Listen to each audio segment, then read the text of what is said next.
Heather McDonald has got the juiciest scoop.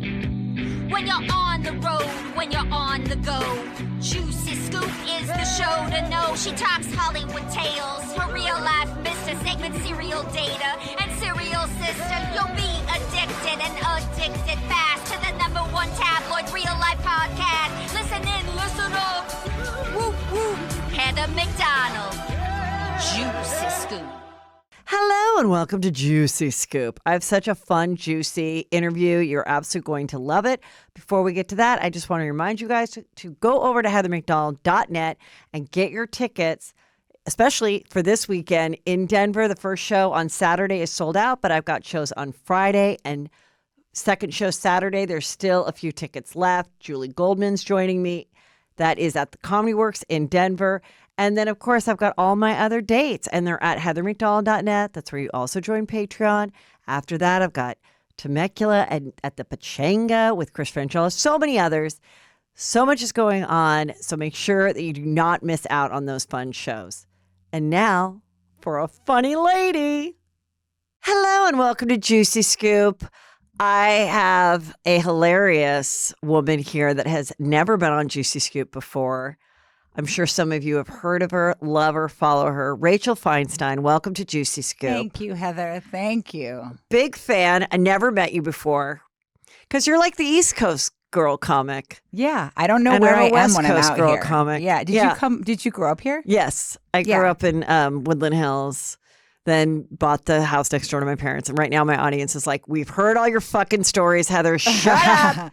It's time to learn about you. I've been staying with my aunt in Woodland Hills, so that's where I've been. And now I'm moving to my brother's house. Yeah. Well, do you need to go home to Woodland Hills after this? Because you could just come home with me. Yes, actually, I do. And we can charge your phone. Oh, my God. Yay. Oh yes, I'm going back to my aunt's house in Woodland Hills. Oh, my so God, she lives amazing. Right. Okay, that would be great. Now, yeah. Because I'm always in a parking lot trying to figure an Uber out. I don't know where I am. I'm so New York when I'm here. People think I'm a lot. I always come in just like too hard and they're like, whoa. And then I'm always going in the wrong direction. So I was like I'll be like at the store and somebody will be like, did you mean to walk into that parking lot? That's a parking lot. Do you know that? Like people could also tell that I'm doing the wrong thing. So I'm always like crouching and like hiding my mistakes here. Well, you'll be just fine. How long have you been doing stand-up for? Because you started young. I did. Like, got into like right after high school. Yes, I've been doing stand-up over 20 years. I moved to New York when I was like 17 with this guy in his band at the time who kept dumping me. And I just kept staying after he dumped me. So wait, okay. Now I know some of these stories, but my audience does not know the stories. Yes. And it really is a unique stand-up origin story because... I mean, I love you do your mom a lot, and your mom is a very different mom than mine. She was like the opposite of mine. Mine's like Irish Catholic, go to college, don't have sex before you're married, make your own money, have a career, da-da-da-da. But your mom was like, it sounds great that you're leaving for this. She had no follow-up questions when I moved to New York with a guy and his band called Dick Sister. My mom was like outside in a dashiki. Like, so it sounds terrific. So it's Dick, the word Dick. Dick Sister. And then how did they come up with that name? I don't know, but their shirt was like supposed to be somebody that was born with a vagina and a dick. So it's not. It's intersex. Not intersex. You say so, intersex. Yeah, like, and I shouldn't say any of this because I'm going to get it all wrong. No, it's okay. Okay. It's Can okay. I start the sentence again so I don't get scolded in the comments? Well, I mean...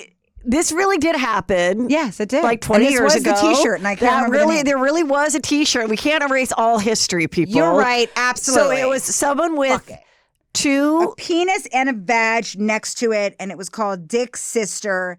And but it was a person or just a dick and a vag? It was like a cartoon with a dick and vag. A cartoon. Okay. Yeah. It wasn't like a person being utilized. That would be sad. How did you meet this delight of a musician? He was 5 years older than me. I think I met him at like a DC like hardcore show. I was by all means going to be like homelish at best if I didn't figure something out. I got very bad grades. I barely graduated. I mean, But your mom was educated. She was a therapist. So she was a social worker. Yeah. So then what was her attitude about the fact that you were not excelling in school? She was just like kind of watching me. There was a lot of analyzing. There was a lot of overly testing me to figure out my issues. So it wasn't so much as like pushing me hard because they knew that there wasn't a chance in hell that any university was going to want me. I think it was just like there was a lot of over analyzing of why I was doing so badly in school and like no boundaries. My mom always just had like a leg up, just like straddling the bed, just trying to get to the bottom of, you know, my pain and my darkness. And then there was also sort of like a vague, so I was being like always re-scanned, a lot of scanning. There was a lot of scans going on in my childhood. And then but it wasn't like because they wanted me to go to Harvard. I mean, everybody knew that I wasn't going to get into any school.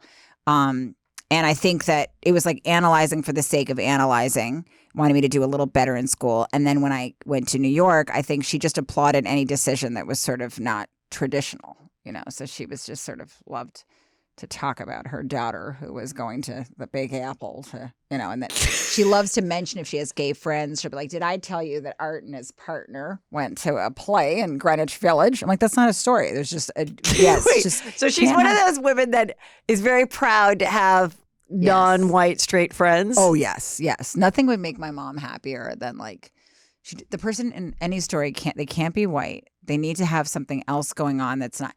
It's just got to be like a cocktail of things that either somebody she can analyze and get to the bottom of their pain, and they can't be white. Also, they cannot be white. Now, why is that? Is she's white? She's as white as the day is long, Karen. Yeah, she just loves. She's a bleeding heart liberal. She's like, and then I married like I talk about it in the special, an Irish Catholic Brooklyn fireman. You know. Well, I love that you married an Irish Catholic fireman because my grandfather was an Irish Catholic fireman, and he was the fire chief of. In Long Beach, Long Island. Oh, really? Yeah, so you New come York. from a firefighter family. Yes. Yeah. My dad didn't do it, but my grandpa did. Yeah. So, okay. There's so many things, Char. You have a special first. Let's just say the special is available May 21 on Netflix. Yes, it's available May 21, Netflix, and it's called Big Guy. And that's because you married a big guy. Because he calls me Big Guy. That's why. Oh, okay. Yeah. Yeah, I know. I saw that clip, but I wanted to let you. So he calls you Big Guy. Yeah. He even When has did a that song. start? He even has a song that he sings. He follows me around the apartment and goes, "She's my big guy. She's my big guy." He just. How long has it been going on for? A very long time. I think he started calling me Big Guy very soon into our relationship. He likes to brush his mustache, follow me around the house and just be like, "Hey, big guy, hey, come on." Like, he knows I hate it, so he's going to do it more and more and more. Now that the special's called it, he's even more proud of it. He'll be like, "Look, come on. It's Big Guy. It's a special. It's awesome." I'm like, no, but it's working because it was so awful. Because it started, you're like, this is just not a sexy name to be called. Yes. And people are always like, how does he feel about you talking about him on stage? And the answer is, proud of all the shit he says to me. It only makes it all worse because the more I'm infuriated about something, the more I want to talk about it on stage. And then when I do and he sees it, he's like, that was my thing. That was awesome. And the irony is not getting back to him. And if it is, he doesn't care. It's still his thing. How did you guys meet? We were set up. I was hanging out at steakhouses because I heard men hang out at steakhouses. Did Patty Stanger tell you that? Yes! I got it from Patty Stanger! You're the first person that knows that I got it from Patty Stanger. I did everything Patty Stanger told me to do. Okay, wait. Hold on a minute, because Patty Stanger, everyone wants to say Patty Stanger doesn't have good advice, that she's out of touch, and she's a woman who's 6 years old, who's never been married, so who is she to say how to make it work? But after her show ended, when she had like her original look, now she has never looked better. And she would say, you know what, guys? You know what, rich guy, and they're at a steakhouse. Make friends with the bartender and bring a book. And bring a book. And all these millennials were like, what? Nobody has a book. And she was like, well, have a book. Well, I thought that was good advice.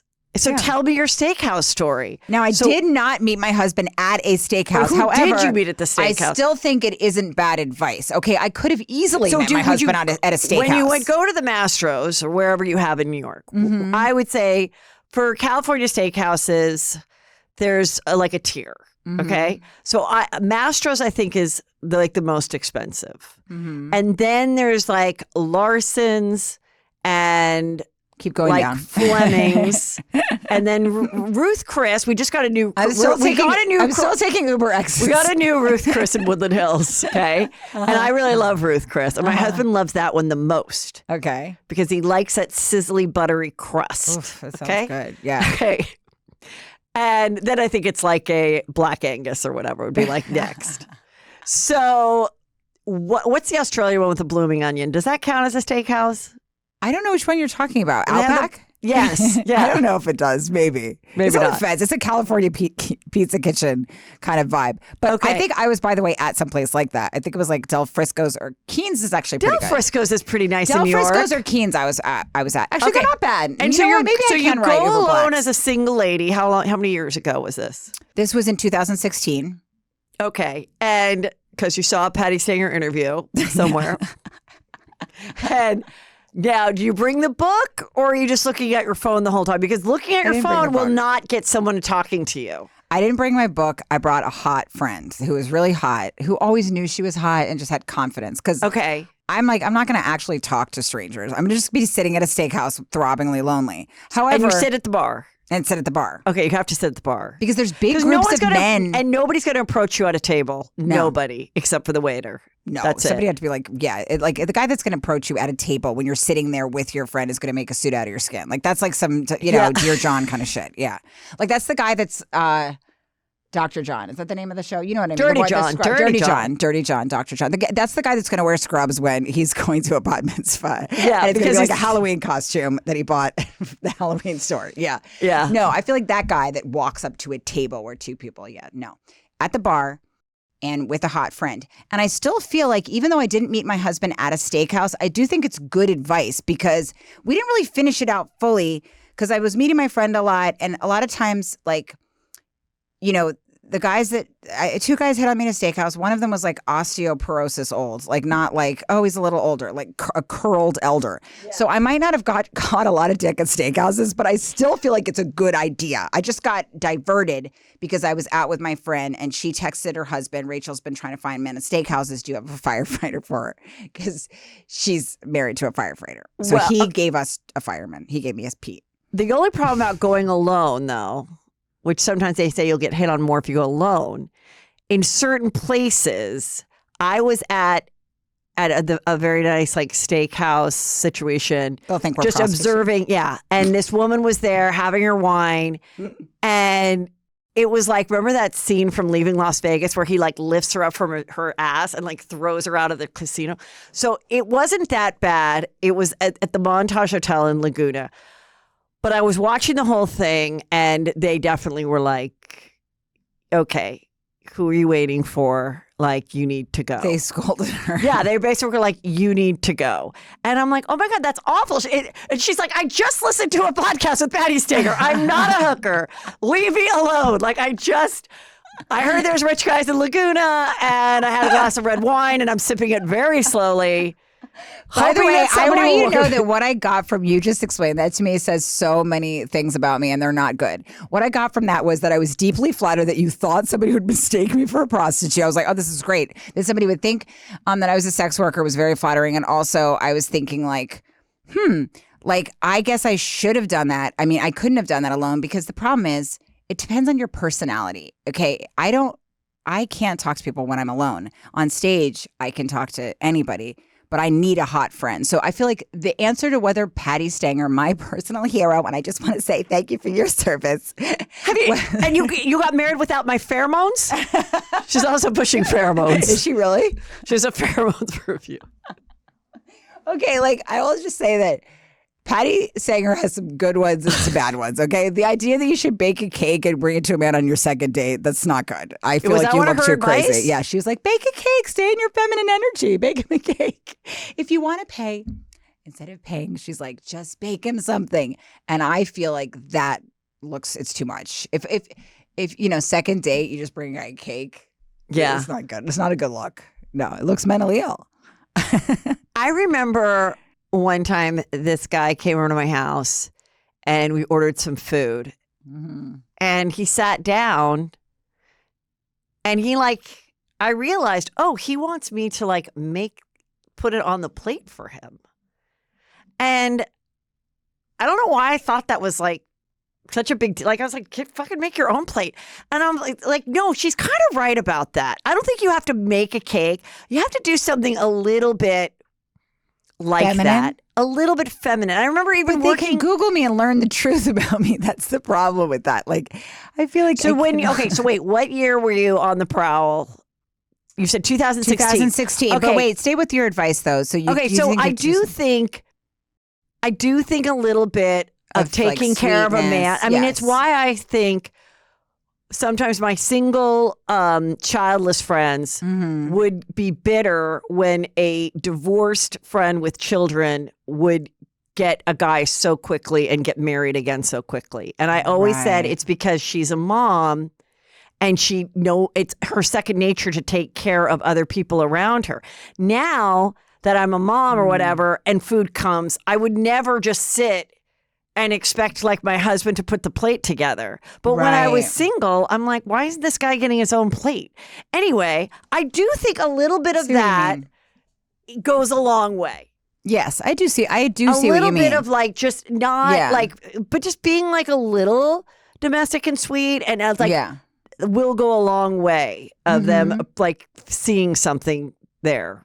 Yes, a I do little think you're right. And you have to selfless. take things off somebody's plate too. Like you have to make their life have to put it easier on in and you some have to way. take it off. You're right.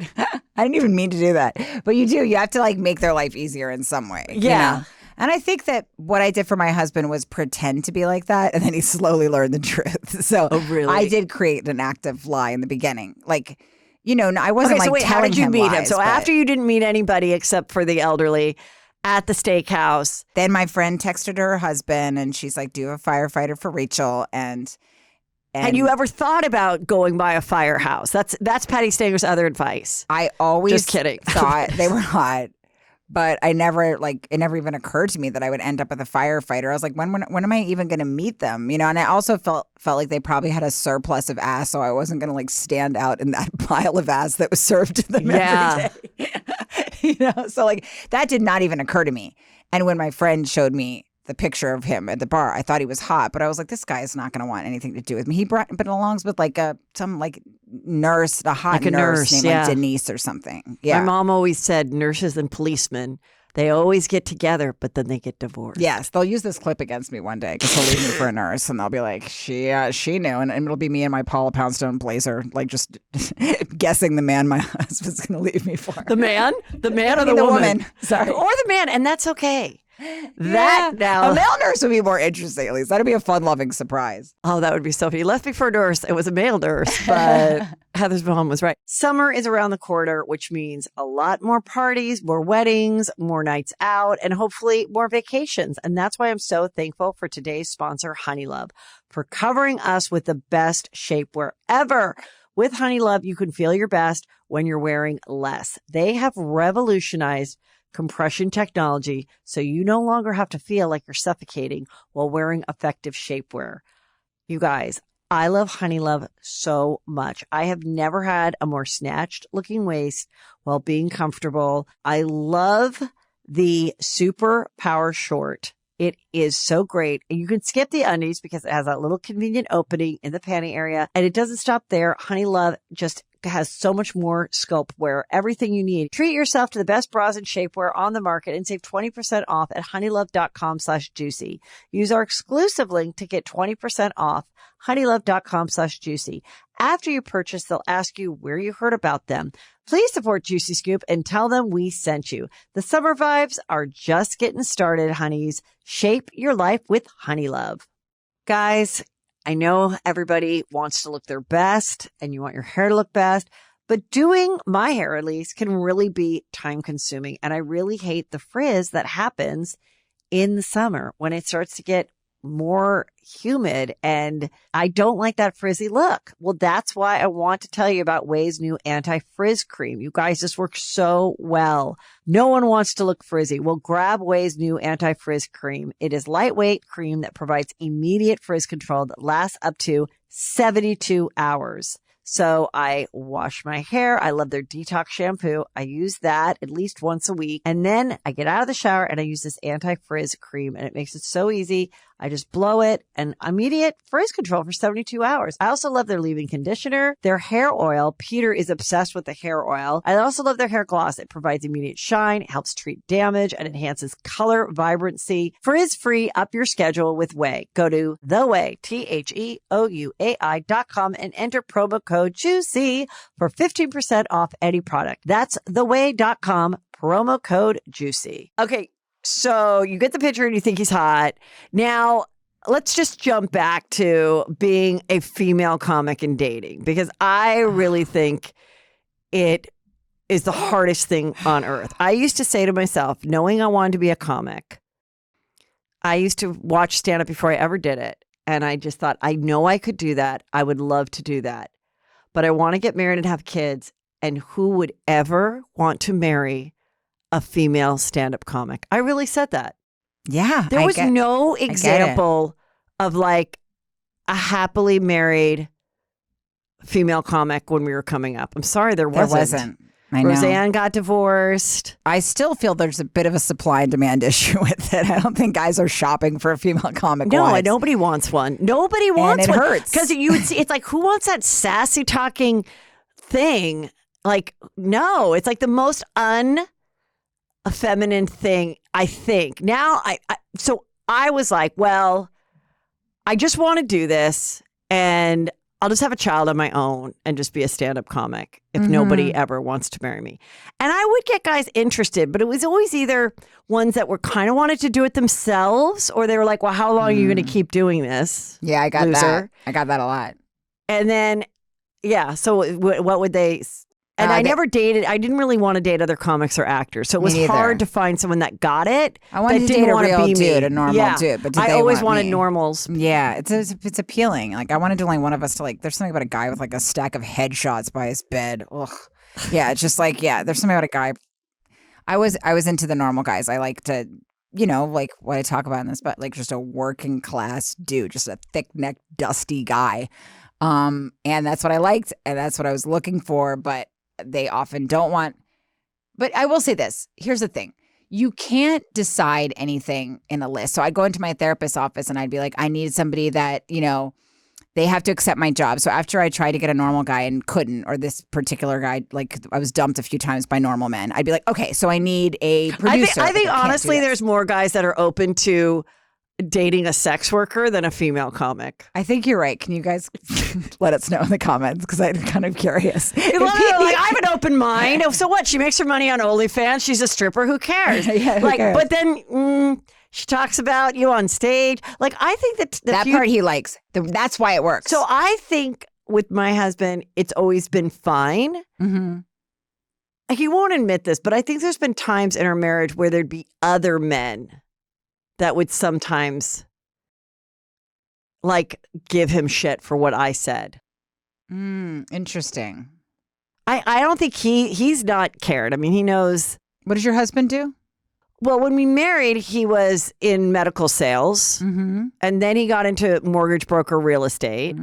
And then the first year after I got my first, I've done this show it'll be 9 years in July. And after the first year, it was a big nightmare problem with the network and stuff. And he was like looking at contracts, and actually my first special I ever did, he was like, this is the worst contract ever. You'll never make $1 off of this. And I was like, well, I don't care. I've never done this to make money. It was always like, well, how else am I going to get a special? Yeah. So thank God. Who cares? And he was right. And he's right. And he's I never made $1. Yeah. The only money I made is if I sold the DVD after for $7, and I would get to keep 5 of it. That's this is helping me in a more profound way. We can talk about this on the way home, but this is really, and you just solved my life all of a sudden. So then I was like, well, why are you like complaining about my representation? Then why don't you really read the contracts and really, really help me? And so then he started to help me, and then he learned how to do all the stuff. And then, so now he just now he manages all my stuff and manages my things. I mean, I still have William Morris and stuff, but like, sure. Yeah. And then it goes in ebbs and flows. Sometimes he's more involved, other times, whatever. It's amazing. And it hasn't been amazing. It's very hard to work with your spouse. And I've said it over and over, and I've said it to him, and it can be the best because nobody has your back like your spouse, and you have a family together. but you're also like bitching about stuff you wouldn't be bitching about if you didn't have a business together. So you'd have less fights. Right.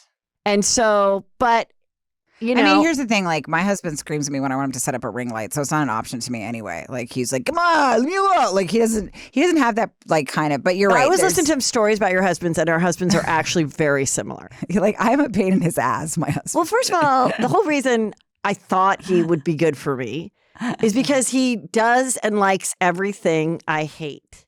Right. So he does all the finances, the taxes, too, yeah. all that. He knows how to fix shit. Okay, he knows like where that breaker or whatever is.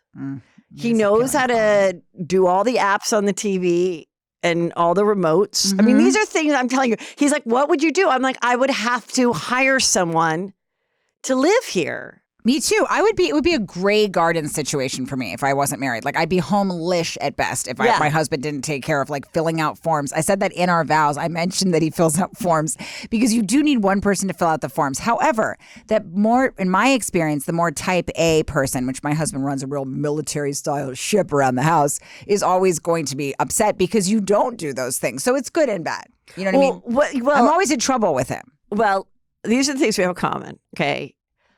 Now, the love for Costco. Oh, my God. He loves Costco so much more than me. But I love going to Costco with him because if I buy stuff without him, he always is like, "Why would you get this? Why did you do this? Why did you?" And so then I'm like, if we go together, though, then I'm like, all right, what about this new lounge chair for the backyard?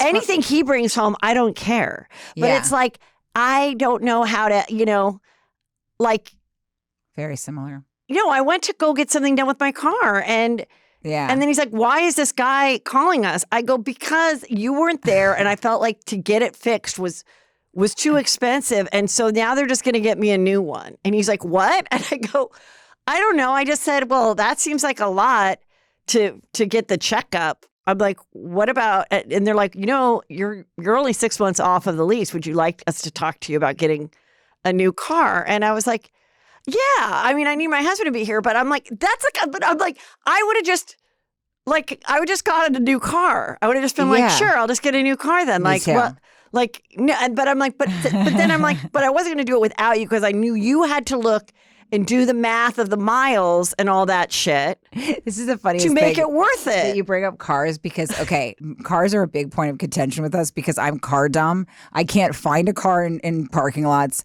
I don't care about cars. When he discusses cars, I fall into sort of a low-grade depression. I can't, like my husband, when we got a car, he researches things. He wants to get to the bottom of things. I've always known that I'm never going to get to the bottom of it. I mock things. That's what I do. I'm like, I make fun of them and then I'm out.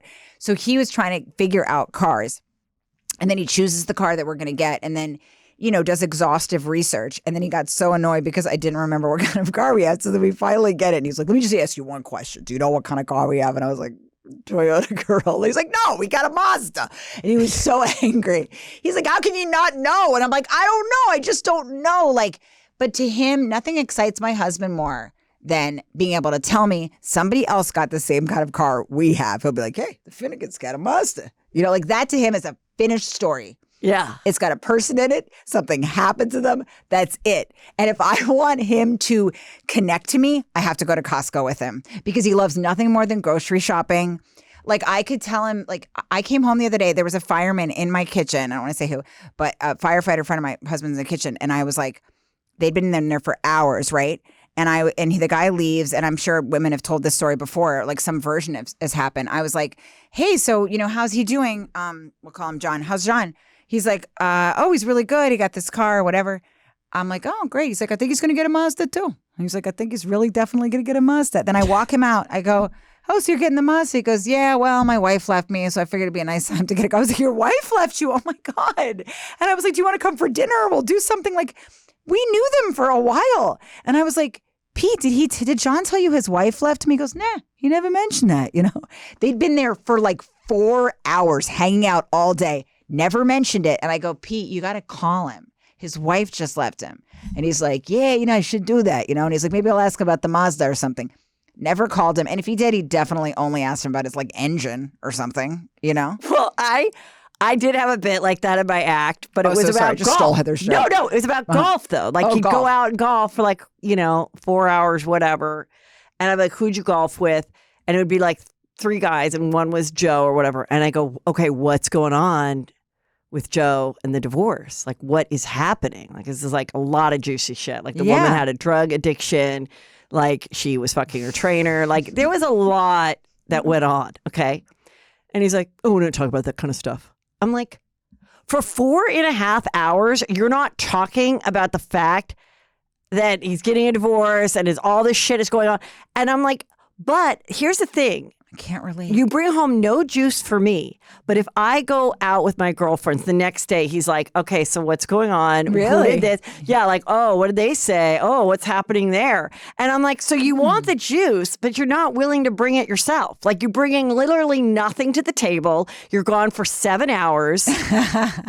And you have like no scoop, or it's like half bits of scoop. Yes, like, it's not, that's every piece of information Pete gives me like that.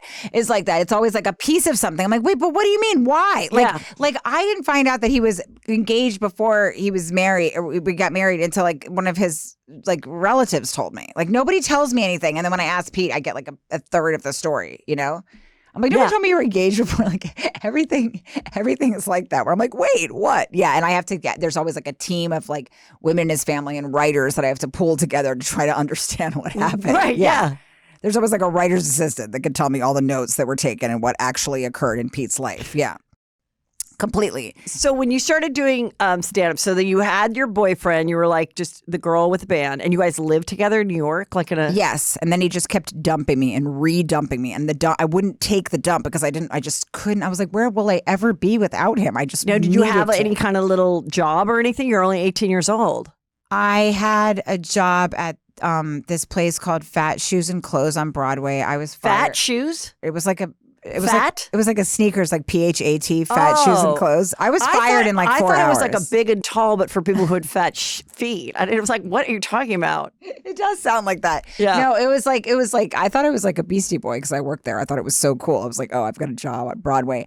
I just kept getting fired from like waitressing jobs and different things, but I was trying to stay in New York.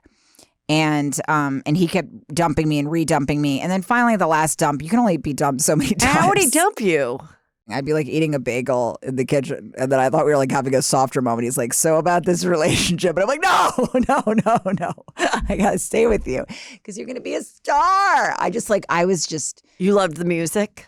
The music was terrible. I loved him. I just wanted to get home to myself, like I was just sitting there swaying, pretending I liked the music. I was like, if I was smarter, I'd be into this. Like, it was like thrashing hardcore, but I was just like, okay. I need to pretend. I just thought he was cool. He was in a band. I wasn't that smart, I just thought it was really cool. And I was just swaying and waiting for him to pay attention to me again. And then at the end, he'd kind of lift my chin up and then re-dump me. And, okay, so then you started doing stand-up. Then I started doing stand-up. I moved in with this family that I met on the Greyhound.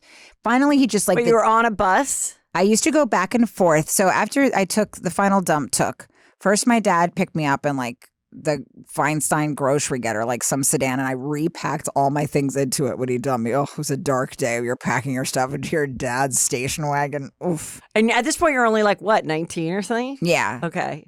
And then I ended up deciding that I would go back and forth to New York on the weekends. So I started taking an acting class in New York. It was a private coach. Her name was Florence Winston, and she was a marvelous acting coach. And she would talk about the decisions you make as an actress and what's vulgar and what's beautiful and real. And so I found her because I was working at some other store on Broadway. This actress came in and she was like, I want to be, I don't know what I said at that point, a comedic actress or something. And she was like, you have to learn the classics first. You should go to my coach. And then I go to her coach, Florence Winston. And she would say, you want to do comedy? Let me see one of your impressions. And then she would just listen like this. And no, that's vulgar. There's a vulgarity to it. How That's old not was right. this woman? She died, I think, before she started coaching me. She was already dead.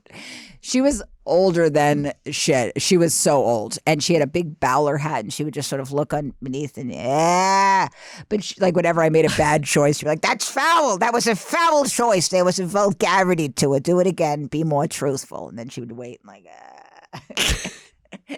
But she was all I had, like I was just, that was my connection to New York was Florence Winston. Okay. And Florence Winston said, you must not move back to the suburbs. It would be a vulgar choice at this point in your life. You have to stay here.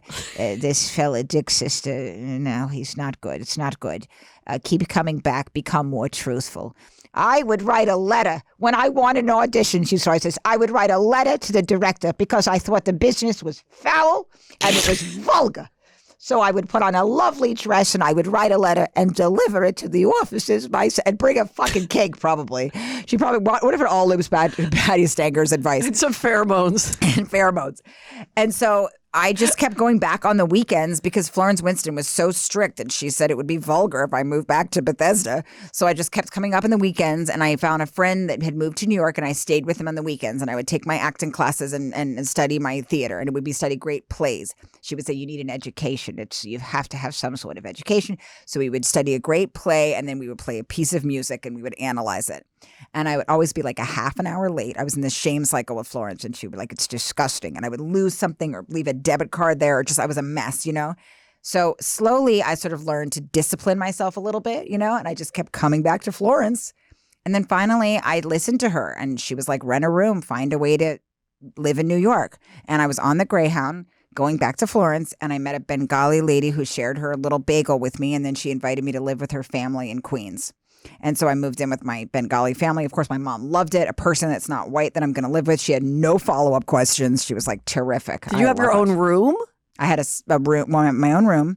I remember it was such a mess because I was such a mess that there was just like you could barely walk in it, And I remember her coming in one day and she was like, Rachel, this room. She was like, how do you not dream of snakes and serpents every night with a room like this? How do you not dream of snakes and serpents? I still think about that. How long did you live with these people? Like, I was like a member of their family. I wore their saris and I went to all their weddings with them. And that was just my Bengali family, and my mom loved it. She was like, it's terrific. She didn't really. So you had free rent for how long? I think I paid like $300 a month. Okay. Yeah, it was pretty cheap. And, but I ate with them and, and I did you ever like go out and spend the night at a guy's house and then she'd worry about you like a regular mom? She was like my mom. Yeah, she would yell at me. She tried to get me jobs too. She tried to get me a job selling vitamins with her at Vitamix or something or I was fired immediately. She was like, Rachel, sell. You have to learn to sell in this life. So she was very mad. I was always losing their keys. I was a mess. But she wanted me to be back home, and she took care of me. I mean, she really did. If it wasn't for my Bengali family, I would not have stayed in New York for sure. But I didn't have friends yet, so I just didn't know anybody. I wasn't in college. I only hung out with this I was 22. I was hanging out with like this 46-year-old married Bengali woman, Her kids were going off to school. That was it. That's all I had. Her kids were going off to college. And sometimes they'd bring me to Bengali weddings and stuff like that. But it wasn't really enough of a social life that I was going to meet somebody. I dated a Bengali man that was maybe 22 years older than me. It was the saddest dates. I just remember us sitting in like Contact, that movie. I mean, I couldn't think of anything to say to Mamoon. I was kind of a gold digger too because like he could get me dinner, but he didn't have that much money. He worked at like Kodak. So I was just meet him at Kodak and then we would just go sit. Just like a 1 hour photo? Or yeah, he worked at like a 1 hour photo place, but I was still... I was the wrong guy. Is it a gold digger? That's like if a tree falls in a forest. Are you taking gold if the guy only makes like $8 an hour at the time? I'm not sure. But he had enough money to get me dinner. So we would watch like Contact and maybe he'd put his hand on my thigh and then I would go back home again. Like just rocking with loneliness. And so, okay, so when once you started doing stand-up. Then, sorry. When you started doing stand-up and it started to get going, like, how far along into doing it did you start to? I know I've done a lot and worked with Amy Schumer, and you guys have done a lot of things together, and then you had a lot of things on your own. And like, when did it start to like pop for you a little bit? Where you're like, okay, this is a real thing that I can see a real career from? The thing when I started to be able to finally quit my day job, and I was a very late bloomer. So if you're doing anything, keep doing it, because I feel like I've just been doing stand-up forever. But I was a nanny, and I got on that show, Last Comic Standing. And you did that. What season were you? Season 7, I believe. Yeah, season 7. Okay, I don't. Yeah. I remember Amy. I remember the first one. I remember when Eliza was on. It was like Tommy Johnigan was on it, and I made it to the top 5. Was this one of the last seasons? I feel like it didn't go on. It didn't go on. It was one of the last seasons. Okay, so tell me what happened. So I made it to the top 5 in Last Comic Standing. So I was like the last woman on the show. This season, they were not living in a house together. Were you living in a house together? No, thank God. A lot of times they made you go on like a boat or something. I don't have to go on a ship or anything. Okay, but this time that you were not living there. Before my season, it was like the ship season, so I wasn't on a boat. I could still keep my nanny job, and then I just like went out and I got to be the last woman. So I was made it into like the top 5 in Last Comic Standing, and I was the last broad on the show. So that enabled me to, and that level of exposure. And what year was on that? NBC. I think that was 2010. And then I'm not sure, but I think it was about 2010. And then that enabled me to quit my day job. I started headlining because I was opening for anybody at that point. Right. I started showing up. The way I started stand up was just doing open mics. And that enabled me to, and I started featuring. But when I was featuring, I was staying at like $46 hotels, like holes in the sheets, just like, wherever I could. Nannying, featuring, and then going back to my job. And what was your dating life during those years? It was like I'd meet a guy. I would like him a little too much the way I do. And then he would kind of get a kick out of me. And then it was like, wait, you're going to be in Des Moines on New Year's? Like, Then he would meet a woman who didn't have to be in Des Moines on New Year's, The other thing I was thinking about as I was watching, Travis Kelce at Taylor Swift again. And he's like dancing and everything. He's dancing and all that. And I'm like, here's the thing. They can't go to our show for 18 nights in a row. Yeah. They can't. It's different than singing. Just like a girl rocking, same thing with men. Even though it's easier for a guy to hook a woman, she still doesn't want to go and see his stand-up every night. She doesn't. Right, she doesn't. No. So it's not the fun glamour. It's not the same as musicians, what we do. No. And there's a real supply and demand issue. A lot of guys that you give a list, the number one thing is not funny. So, but I'll tell you that. Yeah, it's low on there. But I think like a lot of guys, they got a kick out of it at first. And then I remember one guy took me to dinner and he was like, you're not going to do stand up for the rest of your life. I think it's funny that he took me to dinner first because like I kind of thought he was going to propose. And then he was just like, hey, how about you ditch that career? Wait, how long? So you're dating him for a while? Mm-hmm. And he took you to dinner to say, and he really said, I think you should stop doing this. Was this before Last Comic? Let me try to think of exactly when this was. No, this was after Last Comic Standing. Oh, so you already have I had a career. I had a career. And how did he say it? He's like, you're not going to do stand up for the rest of your life, are you? And I was like, yeah. And that was kind of the end. And he was able to say to me, which I do respect, that he's like, I don't like your job. Like, he was just like, I want you. But I think it's a little rude to be like, stop doing it. I wouldn't do that, But he was basically just like, this is too much. But I also think it's a little bit arrogant to think that he thought I would be like, well, let me get rid of that for you. Like he really thought that this would be the dinner was going to end pleasantly. That I would say, oh, the stand-up, well, then I won't do it anymore. And let's go home and I'll put out. Like he really I always think if I would have met somebody before really getting into it, or that was like the frat guy, because I was like the sorority girl, and I liked the normie frat life type of guy with the nice parents, and we have the house in Newport Beach, and I sometimes think if I would have met somebody like that, like if I would have fallen in love in college, I think I would have gone on to like get married and never do this.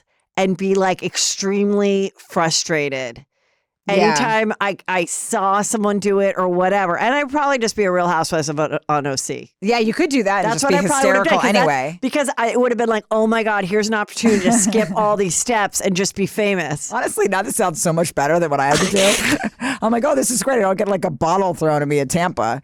Yeah. Yeah, but luckily nobody liked me that much in college. I didn't have any serious boyfriends or whatever. That's kind of how it was too for me And before then I started once getting I into it. found it, I was like, oh, well, I'm never giving this up. Yeah. But I looked back at like certain guys and I'm like, there's no way this guy from this Pasadena family where they go to the Jonathan Club and all that would have been okay with me doing the belly room at 26 years old on a Friday night when there's like a charity event. Like it would have never worked. It all worked out the right way. And then with my husband, I found out years later that he told his sister that he said, I think I want to marry this girl. She's just so fun. Really? Oh, that's so sweet. I'm Yeah. like, well, it would have been nice I would have liked to have heard that at the time. I know. I'm jealous because I've never even heard. heard him say those things about people. Always like your husband. I know.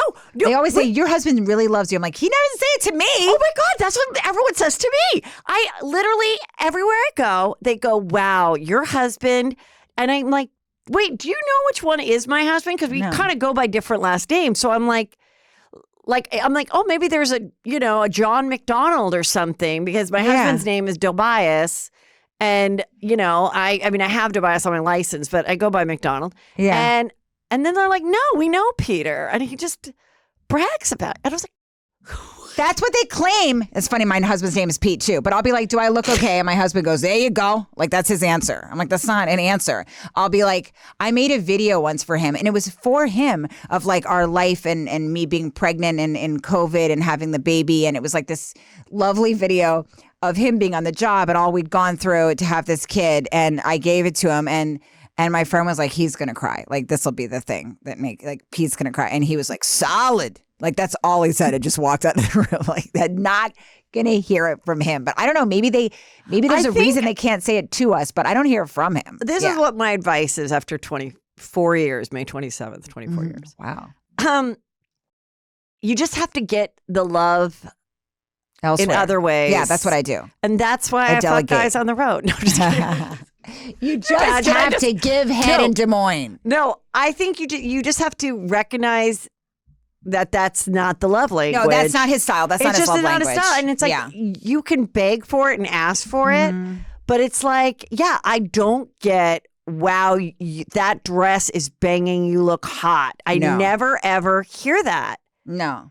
And I wonder if it's because they know that we do get accolades in so many other ways. Maybe that is part of it. From other people. Like he knows that I know that I can look good when I'm all done up. Yeah. I post it, and everyone else tells me I look good. And then, I do stand up. Say that, like, maybe he doesn't feel like I need it. That's what Pete always says. He's like, but they told you did, right? Like, they told you did a good job. Like, I'll show him a special. And I'm like, did you think that was good? Well, what would the audience say? They liked it, right? Like, he just always defers back to whatever the masses say. But, like, I think that, I think it's not their love language. But if I want my husband to do something or be nice to me, I go to Costco with him or go grocery shopping. He wants to talk about what I bought at Costco. He would so much rather talk about, this thing that we got. Did you enjoy this? He wants to talk about like frozen salmon. He wants to talk about shrimp from BJ's. Like, that's what he wants to talk about, that or lawnmowers. I had got him a book about sheds. How could there be a book about sheds? How much can you say? He sat on the toilet and read that for days. And he like treated me better after that. He like, I gave him a book about sheds and he like face raked me. He's like, thanks. That means a lot. It really does. You're supposed to talk about property, his property. That's it.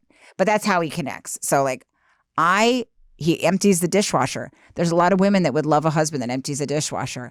I feel like the dishwasher is like a serving tray and like you can just pluck whatever you need out of it. My dishwasher wasn't working and I had to call him. And I'm FaceTiming it. I'm like, I'm pressing it. It's just the same thing. I was like, it's so funny. Okay, so after Last Comic Standing. Yes. So then things start popping. The guy breaks up with you. What else? What were some other like monumental moments in your career? So then he dumps me. Last Comic Standing. I do know that I was eliminated from Last Comic Standing, which was really devastating. Oh, I didn't expect it to happen that night. You know when you're a little cocky in the show? I don't know if you've been on a reality show, but I was kind of like... I've never been on a reality show. Thank God for you. I did try out for Last Comic Standing. Really? Right when Last Comic Standing is what got me back into stand-up. Really? I started to watch it. I'd done stand-up from 23, well, no, 21, 22, right out of college is when I started. And I also did Groundlings, and I had, a couple pilots and things like that. And then I got married. I got a deal like for my own show. And I remember my agent or manager at the time said, maybe don't do stand-up right now in LA, because if you bomb, it's going to look like, why the fuck did they give her this deal? And I really never bombed. I mean, not to say, I just really always kind of like did decently. Like I always had a plan. I always started out with the tried and true, maybe something in the middle, but I never like lost my way, whatever. So I was kind of like, all right, fine, I'll be lazy. I won't do it. So then when the thing didn't go, then I just kind of was like, I live in Woodland Hills, Comedy Store is so far away. I still wasn't like a regular. And I honestly was like, well, now I have to like write a whole new act because it's all about dating, and now I'm married. So I just kind of stopped doing it. And then after I had my second child, I had a stepdaughter, but I had 2 boys. So after I had the 3 kids, I was like, I really think I should like talk about this now. Like this is really funny stuff that I've been observing and stuff. Give you a lot of material. And it was Last Comic Standing that made me like want to do it again. So then I got a little bit act together, and I was able to go get an audition, and Ant was the person. Wow. Ant was the judge. Interesting. And he told me that I stole his joke. What? Yes. I tried out at the LA Improv, and my joke was, I was watching something like this. I was watching Oprah, and she says incredible women on the show, and they, lose all the baby weight within 10 days of giving birth, keep the spotless house, always keep up with all the scrapbooking. That's to tell you how old the joke is when people scrapbook. And I'm watching it going, why is crystal meth getting such a bad rap? That was the joke. And it was really because they had an episode of Crystal Meth Moms, and each woman that said she was suffering from crystal meth addiction was saying some of the results were like her being up all night cleaning and stuff. And I really thought, God, I wish I had a desire to clean and be organized. So that's where the joke came from. So then when he said, I'm going to stop you right there. That's my joke. And I'm like, first of all, why would you do the joke to them on purpose? I just did that to Heather. Everybody knows that it wasn't on purpose. That you just saying a similar thought. Thought. Like as if it really was your joke, you wouldn't say it to the person. And I go, and it wasn't, and even our thing was different. It was different, whatever. But it I'm was saying, just a similar thought. It's a similar thought. And he wanted to like, that's not nice. And I go, I remember just standing there, like kind of shaking, like I couldn't even get the mic back on. And I was pretty new to getting back into stand-up. So I was like, first of all, I've never seen your act.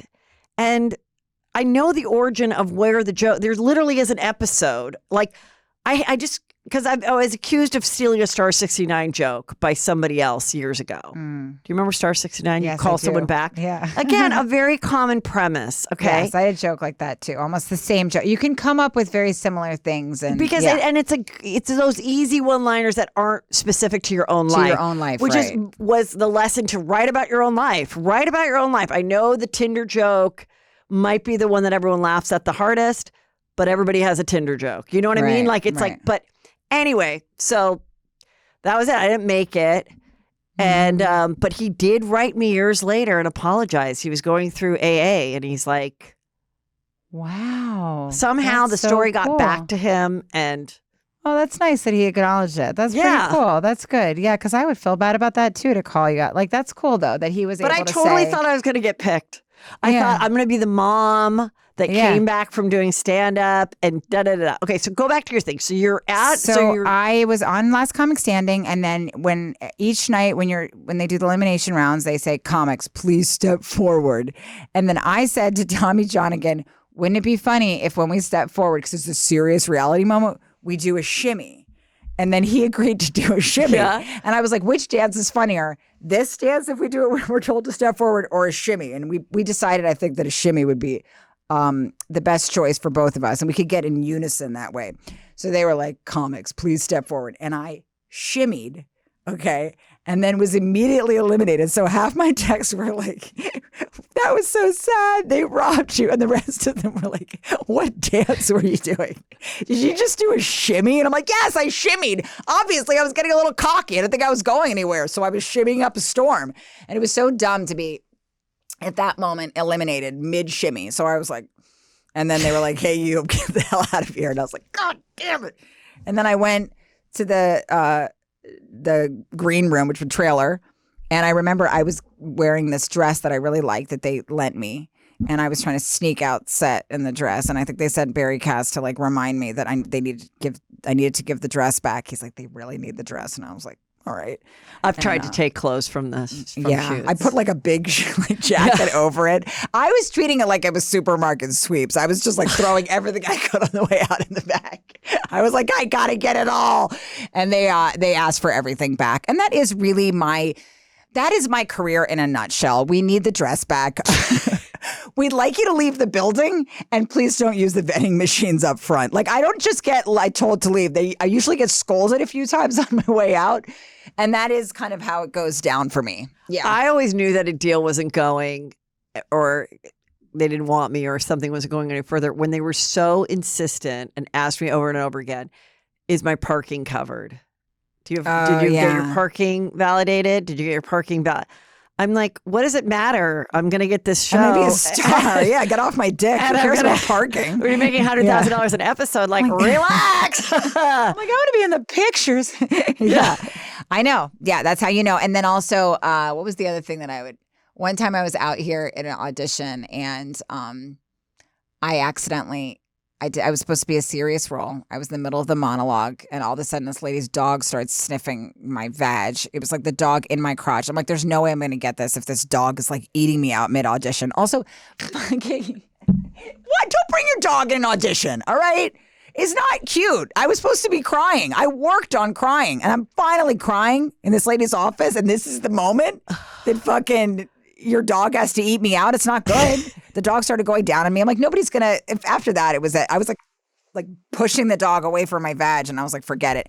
Then I accidentally took the bathroom key with me. That was so embarrassing. And then like home. Yeah. And did they call you? Did they have to call your agent, and your agent had to call you? Yes. For just a regular audition, or were you close to getting it? I think after the dog started going down on me that I wasn't going to get it anyway. Oh, this was all the same audition. Yeah. You were so aroused that you were like on a high for an orgasm that you took the bathroom key home. Clear, he wasn't really going down on me. He just had his face in my crotch, and that's what it looked like. Very I need people to know. distracting. But I think I believe it was the same audition. It might be smearing these two profound rejections into one. Either way, neither people wanted me, and one of them wanted their bathroom key back, and they wanted it back pretty badly. I think it was the same place, but they had a big piece of bark on it was like, it was like one of those like earthy looking bathroom keys. So not only did I accidentally take this bitch's bathroom, it was huge. It was huge. So she had every right to be furious at me. Like we made it big enough so that people did not take it with them. Yes, that was the whole point of that. Yeah. And I took like a piece of driftwood with the key on it. It was more. And then like my manager called me and he was like, she was also confused about like why you would have taken it in the first place. And I'm like, she's like, because they said that it was really big. I'm like, can we not have this conversation? The point is I did. And these aren't the conversations I pay you to have. Okay, I pulled up this other photo because this is like a really cute dress. Oh, and you have hot pink heels. Is this your other special from before? This is only whores wear purple. And I always feel like I dress like a, I don't know, like a whore in like a real estate agent porn or something here. But I'm glad you think it's okay. I feel like it's a little crazy. I want to talk a little bit about female comics and what we wear because it is it's confusing. It has been. I have never liked what I've worn on stage. No matter what I put on, then I come home, I think I did a great set. I think I did great meet and greet. And then I look and I'll see that someone took a photo like from the audience, like at the end of the night. And I'm like, Because we're trying to take care of so many things at once. So, like, you need to be respected, but you want people to think you're hot or at least attract or fuckable at least. And then we go into the comment section, or at least I do, and I'm trying not to anymore. I had to give birth to get out of the comment section. Like, because it's just like there's not that many hours in a day. And then some guy puts in the comments, your arms look fatter than last week. And I'm like, someone's tracking my arm fat? Then I have to get a blazer like this so they can't keep tracking my arm fat. So it just goes on and on and on. You know, it's like, and it's such a weird balance, and I have not figured it out. I tend to dress like very corporate. But look at me. I have like a 49er. What is this? Yeah, we have a shirt to look relatable. I can't even name a player. Like, what a dumb hole I am that I'm wearing. I just call myself a dumb hole. Yeah, like I can't even name a player. I got this at Forever 21. Oh my God. But we're trying my last guest bought his shirt at Forever 21 too. Really? They do have some good shirts there, by the way. So, okay, my outfit history is right away I was always like wearing, like the first time I ever did it, I had like a black pantsuit with like palazzo pants and like a little blazer, and it was fitted. And it was cute, but like I was 22 or 3, like why was I dressing like an executive? But I thought all female comics were always dressing more conservative. So then I never ever thought I should wear a skirt because I thought like my legs would be like distracting. Mm-hmm. And now you have a hot body. Yeah, you do need to cover yourself up. You got to tarp it up. You can't. But now I'm kind of bummed because now I'm coming to the end of my time here to look hot. And I just now started to wear skirts on stage. Just now. In both my specials, I wore jeans. Really? And I'm like, and I saw like, you know, I'm like, wow, Nikki Glaser dresses so hot, and you dress hot, and Amy wears dresses, and Allie wears dresses. And I'm like, why was I not wearing dresses? Yeah, I guess for me, even like but Hannah Berner very... dresses up. She wears like sparkly she does. She stuff. has a cool style. And I'm like, why am I just wearing like jeans and a wedge and like an average top that still doesn't look good on stage? Well, personally for me, it's confusing. So I don't know how to dress. I look at Hannah Berner, has some really cute outfits. I'm like, she can pull it off. She kind of rocks it. Yeah, she rocks it. She's got a good, but personally, I tend to run very corporate because I don't have like a good style. So I always look like the outfit like some woman's wearing when she's about to fire you or something. And meanwhile, it's like, I'm the fun-loving girl that's getting fired. Come on, guys. But I need people to help me. Like I need somebody to tell me what to do. I don't know how to put it together. I see an outfit and I try to mimic it and it just looks suspicious. Even with necklaces, like I don't know the layer. They're always kind of mangled. Yeah. And I've just come to terms with the fact that I need to delegate. Otherwise, I'm going to be wearing a 49er shirt. I have an idea for my outfit for, I'm doing 4 shows at the Comedy Works in Denver. Your nails look really cute. Thank you. And I have a new idea for an outfit. What is it? I don't know if I should announce it or not. Well, can I just say that when you said palazzo pants, I was like, she's had a sister because I don't even know what that is. Like you're 5 steps ahead of me. It's like a wider leg. It's like a wide leg trouser. But you know the words, so you know more than I do. Like I don't even know what that is. Like look at me. What the fuck? Come on. So I thought about it. I came from La Quinta, which is like a 3-hour drive this morning. So I was like thinking about outfits and I'm like, I think I got it. Mm-hmm. We'll see. Now it's 2 shows, so I have to wear it around a more comfortable shoe. So I have these boots that they're not flat, but they're not high and they're pretty comfortable. Okay. Mm-hmm. So then I want to show the leg, but I bought very sheer black nylons, which I haven't worn in 30 years. But I think it's time I start to bring back some nylons. I think, even though, you know, and then it's like a really cute Alice and Olivia black, like romper shorts. Ooh, that is cute. With like a little collar and sleeve and detail. And that's very cute. So I have a romper. Think that could maybe work. I think the point is you have to be able to. I have a few rompers. I think rompers are very cute. The name for the item of clothing sounds a little silly, but it's very functional. And also, you can blaze a romper. Tell me if I'm wrong. You can put a blazer over a romper. We always need a cloak in case, female comics. We need to be able to cloak ourselves really fast. Right. And also you might start with the blazer, but you gotta be okay with the blazer coming off because you might get really hot Yes. So you don't want like, a top that's too tight. Now you have like a squirt of fat coming out or whatever. Like, so then you have to think about the underlayer. It's so much. And I'm like, guys don't have to think Squirt about of fat this. is the best phrase I've ever heard, by the way. I'm taking that. Speaking of stealing, I will be taking that. And speaking of the winter of my life, I'm taking that to the end. Squirt of fat. And I love that you just breeze past it. It's exceptional. I mean, I usually measure fat in different, like, it's more of like a Jew's whisper, just a tiny bit. I'm a Jew, I could say that, but it's more of a tiny bit of, I would say, Jew's whisper of fat, but squirt of fat is terrific.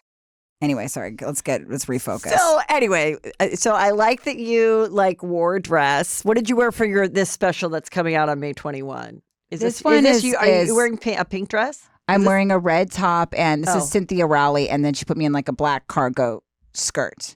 So she updated my choices. So, so she took What's a cargo skirt? A cargo skirt is like it's like a skirt with like bigger pockets on it. Like it has like black, yeah, like cargo pants. Cargo pants, yeah, but in a skirt form. Okay. So I feel like she like updated me a little bit. Like she took like some of my more slovenly impulses and she streamlined them, which is what I feel like they used to do. Remember that show, like What Not to Wear or whatever? Yeah. Like I need people to work with like I tend to run a little. Remember that lady? She had like that strip of gray hair. It was very aggressive, but she was very good. What happened to her? I don't know where Stacey London is these days. I need, by the way, that's the kind of woman I need in my life. I need somebody that's like, here's what we're doing. Nothing else. Like, I need somebody. Definitely like shop for your bod. Cause like I was with my sister and we were at Saks and there were these silk cargo jogger pants cream. With a longer cream silk blazer and then a little bralette top. Now, that outfit is the worst for my body ever. But that, if you have like a good stomach and like tinier tits, that is a great stand-up outfit. That is pretty cute. So I'm putting it out there for my other female stand-ups that have tiny tits and a flat tummy. That's the look that you should get. Won't work for me. No, I can't go braless. It's a mess. Will not work for me. Yeah. So you have your daughter 3.5 years ago. Yes, I have a daughter. And when you were pregnant, did you think, here's a new hour, she's going to give me so much material? Or did you just think, I'm happy to be a mother? I was unprepared for how funny it is. I was really unprepared for how funny it is. I was worried about all the practical aspects. I was like, will I be able to do this? What if I do that? What if I lose this? I didn't think about how funny it was going to be. So that was a delightful surprise because you have a kid and they just like walk into your room and say things. It's hilarious. Like it's still, whenever I see her like bend around a corner, I'm like, this is so funny. She's like 3.5 and she comes in with demands and stuff. She's a little condescending. It's hilarious. Like in the middle of the night, this is how my daughter wakes me up. She goes, oh, that's cute. What's that? Like, because she wants to get in the bed. She kind of like works me. And I'm like, you don't think like a black scrunchie is cute. Like she'll be like, I like that, and then she's already climbing in the bed. It's just funny. Like she's like a little. What's her name? Her name's Frankie. Cute. So Frankie just, she's funny. Like she and I don't think I was really aware of how hysterical. And also because when you're a parent, you have to do a lot of things that you hate, and that makes for good stand-up. So the thing with stand-up is like it's like this bin that we place everything that, doesn't make sense or that makes us angry. And you have to put a lot of things in that bin, and then your bin is full because you're a parent, you're always doing something. And, and out of your element. I just remember one time my stepdaughter was like, this is like years ago, like 10 years ago. So she's 24 now. So yeah, she was like 14, 13. And she says to my son, she's like, don't worry, she's mad now, but in 2 weeks, it'll be in her act. And I was like, oh my God. That is our lives. It's like, and it's true. And then it's like, oh, well, 2 weeks, it'll be good. He's right. I mean, he's completely right. Like the thing with now that my husband's a chief, I talk about this a lot in the special. Like I'm always at like an FDNY, like Staten Island dinner dance, and I'm always like, oh my God, we have to go to another like FDNY function. And then you're just going to glare at me like I'm about to say twat the whole time. I'm always like in trouble with him. He's always in his like class A's looking at me like, can you for one moment behave yourself? But like, do the other like firemen wives, are they kind of like fanning out? Do they like enjoy that? Oh my God, we follow you now and you're so funny. And We like you. I think or- finally, just now, I don't think people knew what I did, and I wasn't really well known enough at all. So I was always like out in Staten Island, and like I would tell them, like, you know, like somebody would be like, "Oh, I met a Jewish person once" or something. And I'd be like, "I'm a comedian too." Like like that.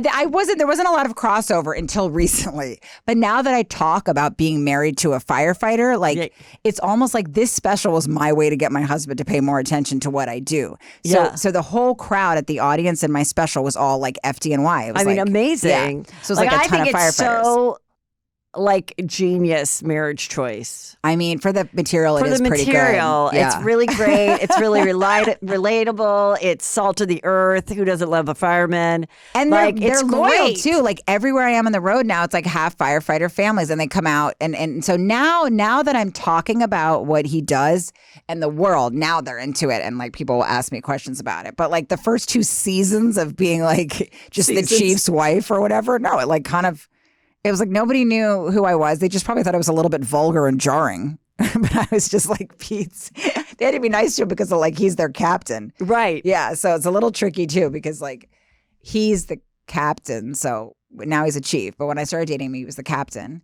And we would go out in bars and I would like take his phone and text everybody at the firehouse like dumb shit just to make him laugh. You know, I'd be like, "I'm thinking about you." Or like, you know, I kind of like hit on some of the people that like he was their boss. And then later on, I'd be like, he wouldn't do anything about it. That's how funny he is. He would just put it back in his pocket. Meanwhile, I just like hit on half his firehouse, you know. I'd later on be like, "Oh, that was me. Pete's not gay," or whatever. But they don't even call him Pete. They call him Kip, you know. Is that his last name? No, it's Captain. So they call him Kip. So I'd be like, "Oh, you know, like it's CAPT. Kip's wife." Yeah. So it's like, you know, they like try to show respect or whatever. Okay. But it's fun because I'm kind of in this position where I can like say some nonsense, but I still can then go hide under the cover of being. Have you ever talked about or said anything that was a problem to him or his family on stage where you're like, okay, I won't do that bit again, or it got back to them or anything? It's a ticking time bomb before that happens. You know, like it's not, has there been that one big thing? No. But I will say this. The firefighters can take a fucking joke. And they're not woke, and they don't care what you say, and they're good. They're a good crowd. So that is the major benefit to being with a firefighter. I feel like, on top of all the obvious safety, and that he is a technical hero. But it's I don't know why I said it in that voice, but I'm a twat. But I mean, there's all the obvious benefits. But in terms of our 2 careers going together, they get a kick out of it, and I think like. They can take a joke. They're firefighters. People stop and thank them all day. You know, like they love their jobs. And that's the other thing that does work about the 2 combined careers is that like he's super ambitious. They did like article in Bloomberg about like the happiest workers in America, and like firefighters are up there. I don't know if they run the tightest ship like emotionally. Like that's more like that's like a whole other thing, being married to a first responder, which is like a lot of what I talk about in the special too. But they love their jobs, and they get a kick out of like they need to laugh, they need a release. Yeah. So in that way, it works. I mean, it is a really interesting combination because I mean, I think about first responders a lot, and I'm like, oh my God, or even like FBI or anybody that's like invests like a heinous crime or whatever. I'm like, look at their job and then look at mine. I know. Like, I'm like, meanwhile, I have such a dick face. We were going on our honeymoon, and I was like, we're going to Bora Bora, which he bought through Costco, of course. So we were on our way to Costco Bora Bora. travel, Yeah, he shout loves. out. He's like, Costco travel. That's what you do. I've gotten a lot of jewelry from Costco. They do have good jewelry. This gold necklace is from Costco. Wow, that's pretty cute. It's 18 karat gold, and it might still be there. It's solid gold, so I never have to take it off, and it's in the $500 range. Yeah. And I have, I've gotten earrings. I have a diamond necklace. My friend said that he easy. should get the diamond, my engagement ring from Costco because Pete wanted to. And at first I told him not to, but now I kind of regret it because like my friend was like, they got good diamonds. You should have told him to go to Costco. It's solid. It's solid. Solid. And I just saw a really funny bit like on TikTok or whatever, where this woman surprised her husband at Costco for a surprise party where they were just going to Costco for something, and she told all of his friends to go there at that time and shop. So like, and she's filming it. So every aisle he goes to, he's like, hey, buddy. Hey. And then finally he's like, wait, what the fuck is going on? Like everyone I know and care about happens to be at Costco at the exact same time. And then they went and got like Costco hot dogs and like had a party. And now, that's because that's his love language. It's shared activities and it's Costco. And by the way, you know, if you want to meet a fireman, a lot of people say go by the firehouse with a car seat. Go to the grocery store. They're always in grocery stores because they all go grocery shopping. One of my favorite true crimes.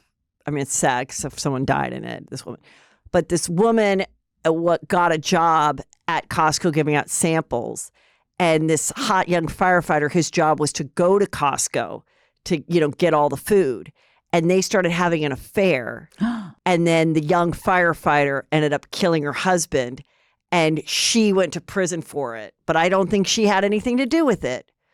It's The Secrets of Silver Lake. Dear Keith God. Morrison. It's one of my favorites. And she's still in prison today. Oh. And you don't think she did it? No, I think she was really, really dumb. And I think because she was blonde and a woman and married, I don't think her defense attorney ever thought to have her IQ tested. Oh. And the other reason I don't think that she did it is because the night It's a that really he good excuse that you didn't murder somebody. I'm too dumb to have done that. But also, she was a mom of 2 kids, like 10 and 12 or something, or 10 and 8. And the murder happened the day before the first day of school. And I said, no mom would choose the day before the first day of school. That is a really stressful day. Yeah, to try to fit in a murder is really not a good idea. That's like too tight. You would not do it that day. No, that's when really you're running don't think around she getting knew. like folders and stuff. And there's too big of a I list. don't think she knew.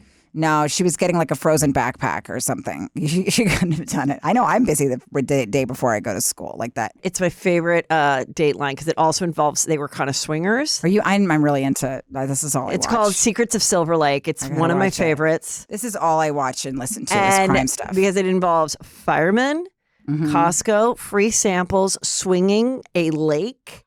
Pete would love summer. the fact that it involves Costco especially. Yeah. And he was like kind of hot and she was hot. Yeah. And I love crime stuff. Like tan. I don't know what it says people. about me, but if I can't go to sleep until I've seen like a Wives with Knives, like a few Wives with Knives back to back. Yeah. I love it. I like it a lot too. Did you ever try to do SNL because you do such good characters? I did. I just sent my tape into SNL a bunch of different times and I tried so hard to get on SNL and have them audition me. I never made it to the auditioning point. This was years ago, so I don't know. I haven't watched my tapes. Maybe they weren't that great, but I gave it a good shot. I did.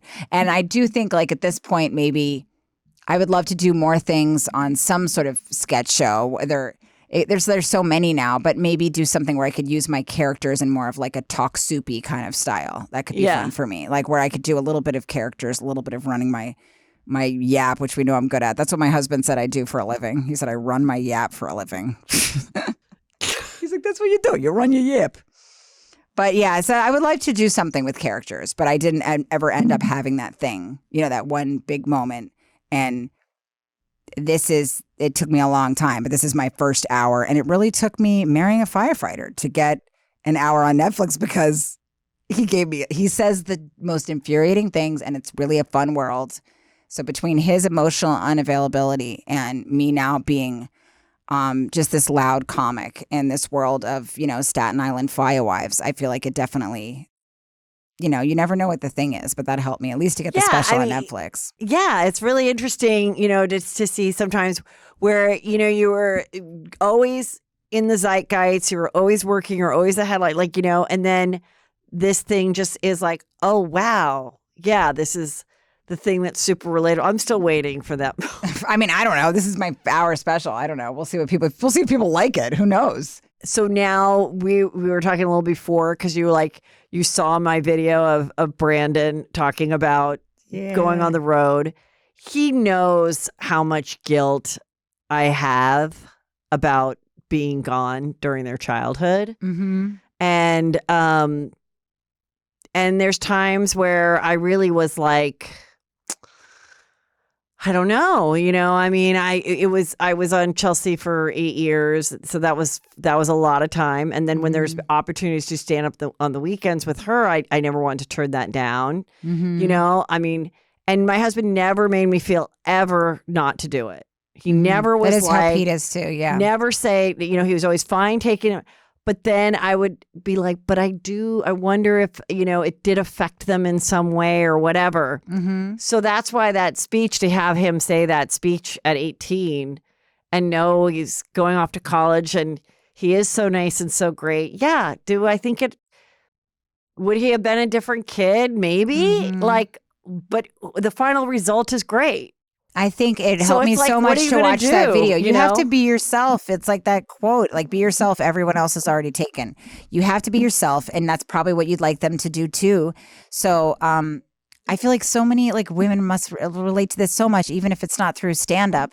But I was really struggling this weekend because my husband was supposed to come. He didn't get hurt bad, but tweaked his neck in a fire. They put him on medical leave so he can go to some more PT. So he's home with my daughter. So but I felt really guilty because I was going to have to be away from her on Mother's Day, and I was just horrified by that. And I've been spending so much time. I was on the phone sobbing with Rosebud Baker, who made me feel like I'm not a war criminal for having to be away this Mother's Day, And she's like, she doesn't even know what Mother's Day is. If it was her birthday, maybe, but and I'm sending out her little birthday invites while I'm here and trying to figure it out, get the Evite. It's 2 weeks before her birthday and I'm trying to get it right. But I feel like seeing that, I saw it at the perfect time because I was feeling really bad about realizing about in the last few weeks that Pete wasn't going to be able to come. And he'll be back at the firehouse probably within a week, but he has to stay home and do his PT. She has to be with him because I can't rely on some random babysitter. But just feeling much better about that. Well, maybe one day this will inspire her to do what she wants to do, And he was into it and he got a kick out of it. And it's very hard. I remember he clearly thought it was so cool. Yeah. And I was and he knew, but also he knew me and he knew what I needed to hear. So that's what I also got. I'm you know me so well. This is exactly the gist of what I wanted. I knew he was going to speak that day. I was I don't care. It could be the greatest thing or it could be quite simple. I'll be thrilled with whatever, just that he knows that I wanted him to do it. And so it was great. He was the only one that didn't read from anything. Not that the other kids weren't fabulous, but I mean, that is kind of nice that he just got up there.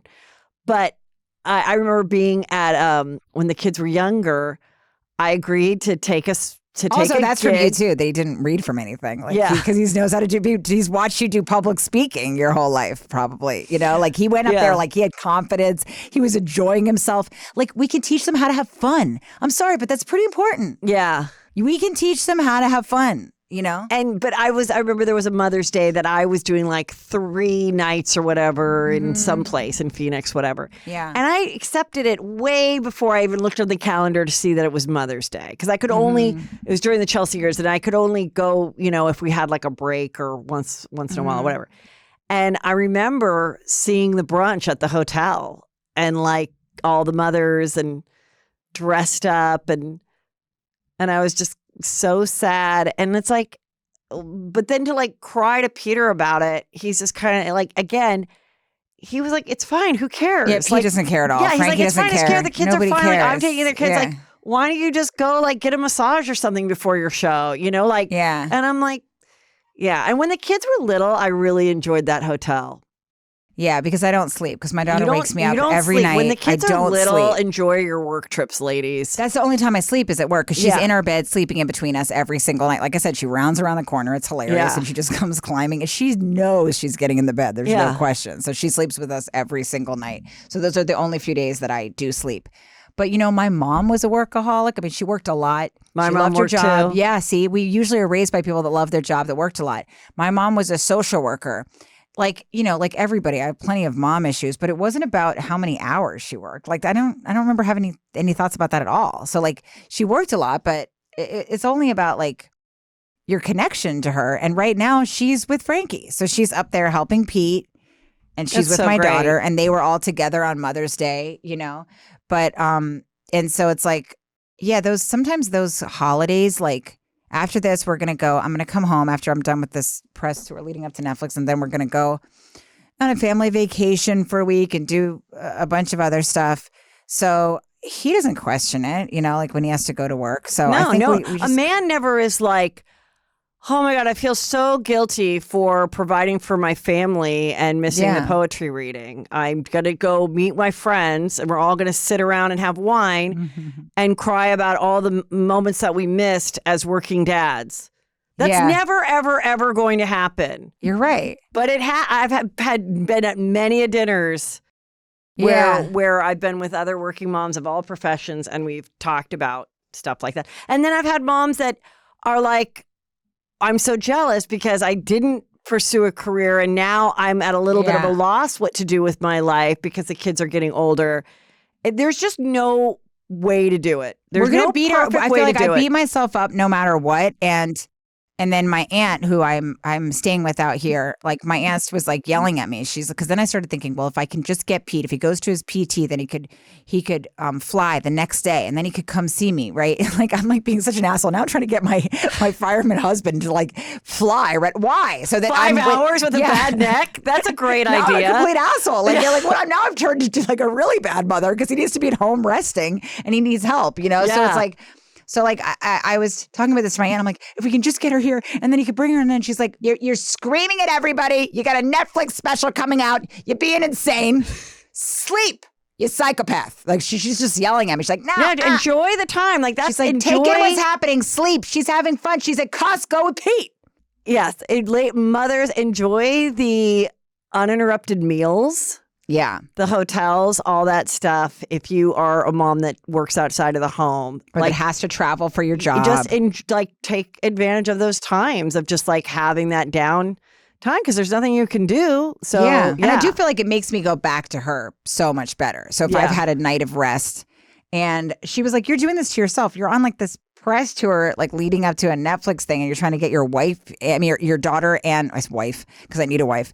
You're trying to get your daughter and husband out here, like this craziness. Like, so I think sometimes we do it to ourselves. Yeah, she doesn't know. Like like every time I FaceTime her, she's zooming around with like, she just got directions and demands around the house. You know, she wants a certain kind of pop for her birthday. She just stops and looks at me sideways. She was like, Mommy, I need Princess Peach Super Mario Brothers costume. You know that, right? Like, I'm like, yeah, all right. I'm not your secretary, but I've got it. Yeah. She's like, Princess Peach for the birthday party. She's like, we're good on that? Okay. And then she just like went off to get a popsicle. So she doesn't care. Basically, you're just her personal assistant. Pretty much. That's how it feels like. By the way, she hasn't asked me to do stuff by saying, go do this. She goes, you can get that for me. Like, I don't have the confidence to get her a bottle. Yeah. She's like, you can get that, right? Yeah. So they're okay. But I really needed to watch that when I watched it more than you could ever know. Like how much I needed to watch that. Oh, that's so sweet. Thank you. Because it is I appreciate hard. that. It's hard to like, and I always feel guilty and like, you know, every 2 weeks I just like cry in a bathroom and, you know, and nobody's juggling at all perfectly, but I feel like as long as they're feeling loved and there's somebody there to get them popsicles and stuff. Yeah. Yeah. So everybody watch Rachel Feinstein's Big Guy special, May 21. It's streaming anytime after on Netflix. Tell them we have your right here. You see it right here on YouTube, but it's Rachel Feinstein _ is my Instagram page. My website is rachel-feinstein.com. I also have a page on Punch Up Live, which is another website I use for my tour tickets. They're all linked on my Instagram and my Facebook, which is just Rachel Feinstein as well. So go see her live. Yeah, come see me on the road. Yes. Thank you.